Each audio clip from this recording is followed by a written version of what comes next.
بسم الله الرحمن الرحيم. اللهم صل وسلم على سيدنا محمد. اهلا وسهلا بكم في حلقه جديده على قناتكم العرب تمريض 2 برنامجكم الكود الازرق. معكم هشام بلاسي. النهارده ان شاء الله هنروح قسم صحه المجتمع او الكوميونتي. فانت لو بتتفرج على القناه روح البلاي ليست واختار قسم الكوميونتي. هنتكلم النهارده على درس مهم جدا جدا جدا اسمه الهيلث انديكيتورز او مؤشرات الصحه. وهو المقدمه استحملوني فيها بس بسرعه جدا. انا يهمني ايه كممرض اللي انا اعرف مؤشرات الصحه، عشان انت حضرتك لو انت اشتغلت رئيس قسم تمريض او رئيس تمريض القسم او رئيس هيئه التمريض او انت مسكت مدير المستشفى او انت اشتغلت في مديريه الصحه او قسم الاحصاء او ممكن بقيت وزير صحه او رئيس مجلس وزراء او اي حاجه او رئيس جمهوريه حتى، لازما اي شخص مسؤول في الصحه او انت عندك مستشفى خاصه او مركز طبي خاص لازما تكون عارف الهيلث انديكيتور زي اسمك. طب انا مش حاجه من الحاجات ديت. لو انت خدت الماجستير او الدكتوراه كباحث، يعني اي باحث في الدنيا لازم يعرف حاجه اسمها الهيلث انديكيتورز طالما بيشتغل في مجالات الصحه.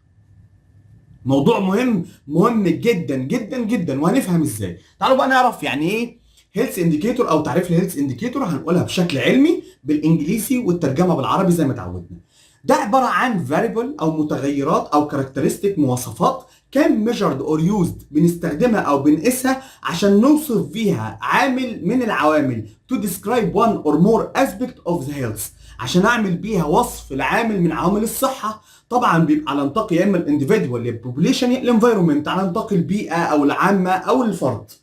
اختصارا كده بيسموها كوانتيتي كواليتي اوفر تايم، الكميه والكيفيه او الجوده والكميه في خلال وقت معين. مثال احنا شايفينه زي ما قدام حضراتكم في الشاشه. عايز اشوف كام واحد مات بالكورونا. الكورونا دي متغير عامل، كام واحد مات، الموت، معدل الموت ده المتغير في السنه على مستوى الدولة، على مستوى المستشفى دي. اشمعنى المستشفى دي بيموت فيها اكتر والتانية لا؟ ده اسمه معدل الوفيات واللي هناخده النهارده. يبقى اظن الموضوع هيتفهم برضو لما نوصل فيه. تعالوا ناخد اشهر مؤشرات الصحة. حاجة اسمها المورتاليتي انديكيتور او معدل الوفيات. لو سألت واحد في عامة الناس كلها دلوقتي في اي حتة في العالم يطلعوا كده بيان من وزارة الصحة يقول لك معدل الوفيات بالكورونا النهارده اليوم وعلى التوتال ككل من ساعه ما بدات الازمه او ما بدات الجائحه البانديميك بتاعتنا. فبيحسبوها ازاي؟ بيحسبوها بحاجه اسمها مورتاليتي انديكيتور. طيب فيها انواع كتير جدا. فيها انواع، في انواع على المستوى النسمه او مستوى السكان، وفي حاجه اسمها النسبه المئويه. هنشوف دلوقتي مثلا اشهر حاجات، حاجه اسمها الكريود ديس ريت او السي دي ار. ده عدد اللي ماتوا على عدد السكان بضربها في النسمة. انا عايز اطلعها على كام الف نسمة. ساعات بيضربوها في 1000 وساعات بيضربوها في 100,000. يقول لك مثلا عدد اللي ماتوا لكل 1000 نسمة او عدد اللي ماتوا لكل 100,000 نسمة. دي بيستخدموا القانون دوت في الدول. يقول لك مثلا معدل الوفيات الاجمالي بتاعت مصر مثلا 5.3%. تمام؟ يبقى معدل الناس اللي ماتت، شوفوها حتى في الانترنت، اكتبوا كده سي دي ار فور ايجيبت، كريود ديس ريت فور ايجيبت، هيطلع لك نسبه مئويه. يبقى عدد اللي ماتوا لكل 100,000 نسمه، يعني كل اللي بيموت مثلا 5 اشخاص لكل 100,000 واحد. ودي حاجه حلوه، ده مؤشر يقول لك ان الصحه مثلا متقدمه في الدوله دي.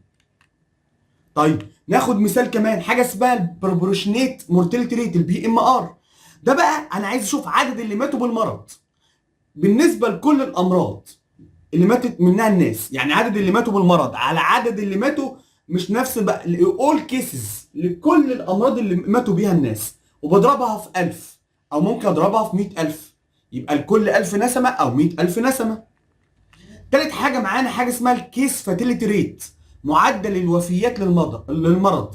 ده بيعتبر ايه؟ نمبر اوف ديس، عدد اللي ماتوا على التوتال نمبر اوف كيسز، على عدد حالات نفس المرض، واضربها في 100. ليه بضربها في 100 يا عم هشام؟ عشان اطلع نسبه مئويه. هنا مش بقول بقى الكام نسبه مئويه او الكام نسمه، لا، انا بقول مثلا ادخل لي مثلا وليكن 10 اشخاص، ال 10 اشخاص مات منهم واحد، يبقى واحد على 10 في 100 يطلع لي نسبه مئويه اللي هي مثلا 1% وليكن.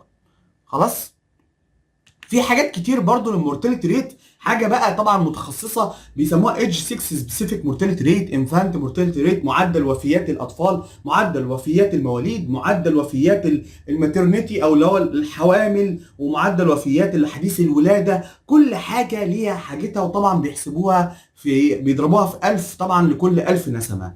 ارجو ان انتم تكونوا استفدتوا، اشوفكم في حلقه اخرى، مع السلامه. ما تنسوش تبحثوا في اليوتيوب والنت كمان على المورتاليتي ريت وتتعلموه.